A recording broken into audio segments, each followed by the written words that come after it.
ये बात आज से लगभग 600 वर्ष पहले की है, जब काशी शहर के कुछ लालची धर्मगुरुओं द्वारा अंधविश्वास और पाखंड फैलाया जा रहा था। उसी समय कबीर साहेब जी और रविदास जी द्वारा उस पाखंड को खत्म भी किया जा रहा था।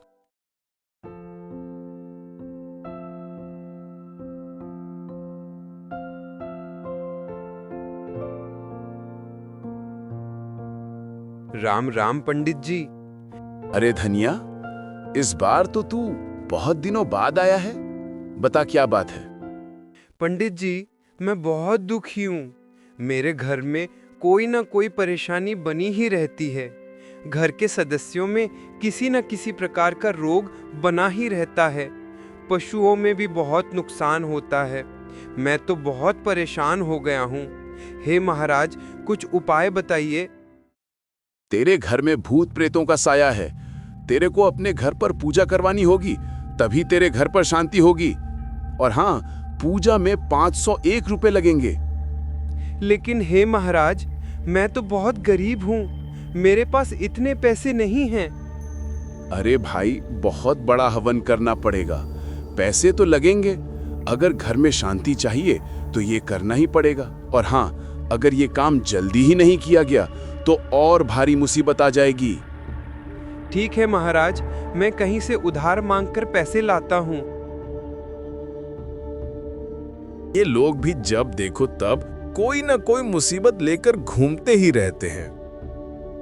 अरे पंडित जी, इन लोगों पर मुसीबतें नहीं आएंगी तो हमारा धंधा कैसे चलेगा?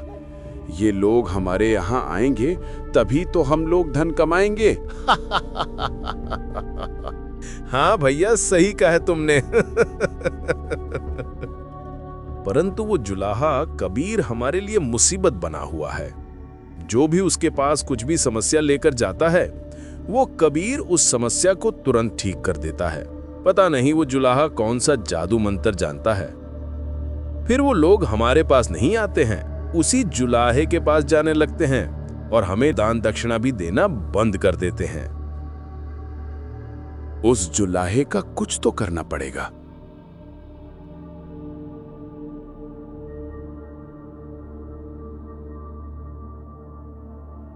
अरे भैया, क्या बात है?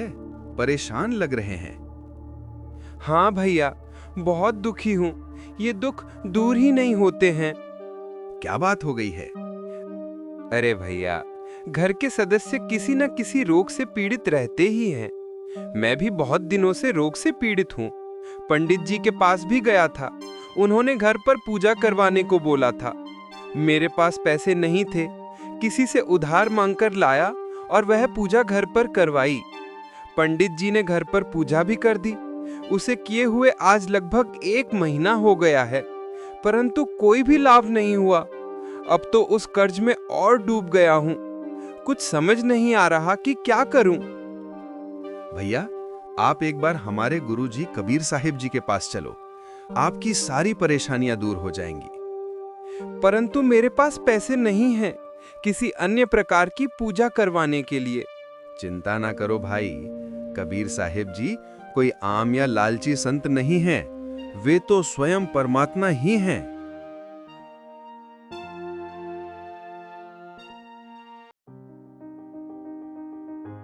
हे गुरुदेव, मैं बहुत ही परेशान हूँ।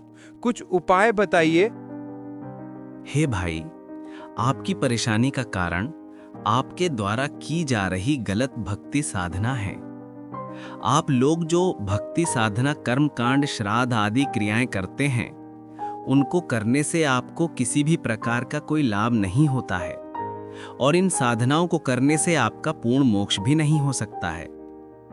जिस प्रकार हमने एक आम का पौधा लाकर मिट्टी में लगाया, अब यदि हम उस आम के पौधे की जड़ों में पानी नहीं डालें, केवल उस पौधे की पत्तियों और टहनियों पर ही पानी डालते हैं, तो वो आम का पौधा जड़ों में पानी नहीं मिलने के कारण सूख जाएगा। और यदि हम पौधे की जड़ में पानी डालते हैं तो वो पौधा हरा भरा हो जाता है और कुछ समय बाद फल भी देने लगता है। ठीक इसी प्रकार आप लोग पूर्ण परमात्मा की भक्ति ना करके इन देवी देवताओं की भक्ति करते हैं। इससे आपको पूर्ण परमात्मा की भक्ति से होने वाले लाभ नहीं मिल पाते हैं। केवल पूर्ण परमात्मा ही हमारे सारे दुखों को दूर करके हमें पूर्ण मोक्ष प्रदान कर सकते हैं। इसलिए मनुष्य जीवन में पूर्ण परमात्मा की भक्ति करके पूर्ण मोक्ष प्राप्त करना चाहिए। ये मनुष्य जीवन बार बार नहीं मिलता है। कबीर साहिब जी के आशीर्वाद से धनिया के शरीर में जो रोग था वो ठीक हो जाता है। अरे धनिया, बहुत दिनों से घर नहीं आया, अब तो घर में शांति है ना? हाँ पंडित जी, अब तो घर पर सब ठीक है। देखा, मैंने कहा था ना कि घर में पूजा करवाने से सब ठीक हो जाएगा। अरे नहीं पंडित जी, मेरे घर पर शांति आपके पूजा करने से नहीं, बल्कि कबीर साहिब जी के आशीर्वाद से हुई है। आपकी पूजा से हमें कोई लाभ नहीं हुआ, लेकिन जब से हमने कबीर साहिब जी के पास गए हैं, उनके आशीर्वाद से सब ठीक हो गया। अच्छा ठीक है पंडित जी, मैं चलता हूँ।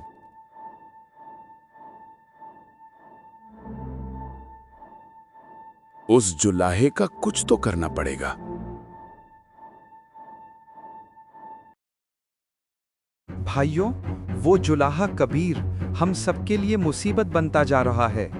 पहले लोग हमारे पास आते थे और हमें दान दक्षिणा भी देते थे, परंतु अब ज्यादातर लोग उस कबीर जुलाहे के पास जाने लगे हैं और हमें दान दक्षिणा भी देना बंद कर दिया है। हाँ भाइयों, पता नहीं वो जुलाहा कौन सा जादू जानता है, जो भी उसके पास जाता है बस उसी का गुणगान करने लगता है। हमारे कुछ लोग भी उस जुलाहे यानी कबीर के पास जाने लगे हैं और उसी का गुणगान करते हैं, और हमें भी जो दान दक्षिणा मिलती थी वो भी देना बंद कर दी है। भाइयों, अगर ऐसा ही चलता रहा तो कुछ समय में सभी लोग उस जुलाहे के पास जाने लगेंगे और हमारे हाथ में कुछ भी नहीं रहेगा।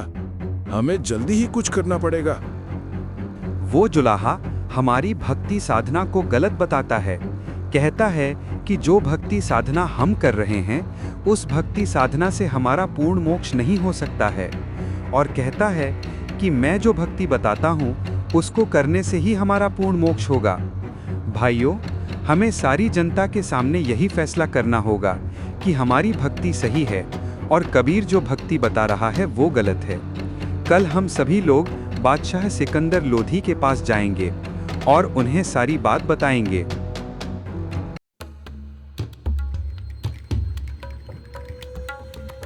हे महाराज, वो जुलाहा कबीर और उसका एक साथी रविदास दोनों मिलकर सभी लोगों को गुमराह कर रहे हैं। मीठी मीठी बातें बनाकर लोगों को अपने जाल में फंसा रहे हैं। खुद तो गलत भक्ति करते हैं और जो लोग उनके पास जाने लगे हैं उनसे भी वे वही गलत भक्ति करने को कहते हैं। कुछ लोग तो उनके जाल में फंस चुके हैं। हे महाराज, सारी जनता के सामने इस बात का फैसला होना ही चाहिए कि किसकी भक्ति सही है। अब सभी लोग तथा कबीर साहिब जी एक स्थान पर इकट्ठे होकर अपना एक ही बार में फैसला कर लो कि किसकी भक्ति सही है। बार बार के झगड़े अच्छे नहीं होते। हे महाराज, हम अपने भगवानों को एक साफ जगह पर रखेंगे और एक तरफ हम लोग बैठेंगे तथा दूसरी ओर वो जुलाहा कबीर और रविदास दोनों बैठेंगे। फिर एक एक करके हम अपनी अपनी भक्ति शक्ति का प्रदर्शन करेंगे। वे भगवान की मूर्तियां जिनके पास भी जाएंगी उन्हीं की भक्ति सच्ची और सही मानी जाएगी। अच्छा ठीक है, कल इसी आधार से फैसला किया जाएगा। इस बात की सूचना कबीर साहब और रविदास दोनों तक पहुंचा दी जाए। क्या हमारी ये कोशिश कामयाब हो पाएगी? जरूर होगी। आखिर भगवान हमारे हैं, वे हमारे पास ही आएंगे। उस सूत्र जुलाहे के पास थोड़े ही जाएंगे। देखते हैं कल क्या होता है। हे गुरुदेव, काशी के कुछ पंडित और काजी दोनों मिलकर बादशाह सिकंदर लोधी के पास गए थे और बादशाह से कहा है कि कबीर और रविदास दोनों की भक्ति गलत है और हमारी भक्ति साधना सही है। इस बात का फैसला सारी जनता के सामने होना चाहिए। बादशाह ने भी आदेश दिया है, इस बात का फैसला कल किया जाएगा। ये तो अच्छी बात है। इससे इस बात का फैसला भी हो जाएगा कि किसकी भक्ति सही है।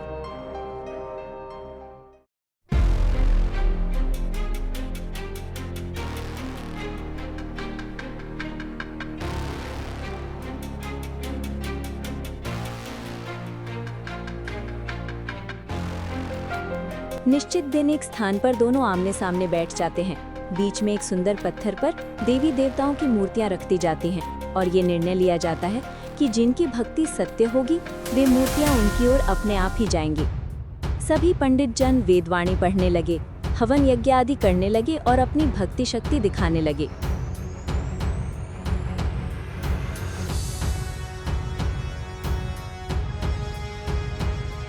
परंतु वे भगवान की मूर्तियां उनके तरफ नहीं गई। तभी वहां पर एक कुत्ता आकर उन मूर्तियों को खराब कर जाता है। अरे ये कुत्ता कहाँ से आ गया? इस कुत्ते को भगाओ यहाँ से। ये कुत्ता इन मूर्तियों को अशुद्ध कर गया। हमें इन मूर्तियों को गंगा जल से धोकर पवित्र करना होगा। मूर्तियों को गंगा जल से साफ और शुद्ध किया जाता है। उसके बाद फिर से मंत्र सिद्धियों का प्रयोग किया जाता है। ऐसा 2-3 बार होता है, परंतु उसके बाद भी वो मूर्तियां उनके पास नहीं जाती हैं। कबीर साहब जी तथा रविदास जी दोनों ये सब देख रहे थे।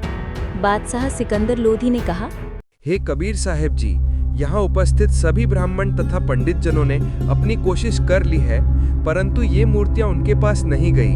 यदि आप दोनों की भक्ति सच्ची है तो इन मूर्तियों को अपने पास बुला लीजिए। हे राजन, यहाँ बहुत बड़े बड़े संत महात्मा ऊंची जाति वाले बैठे हैं।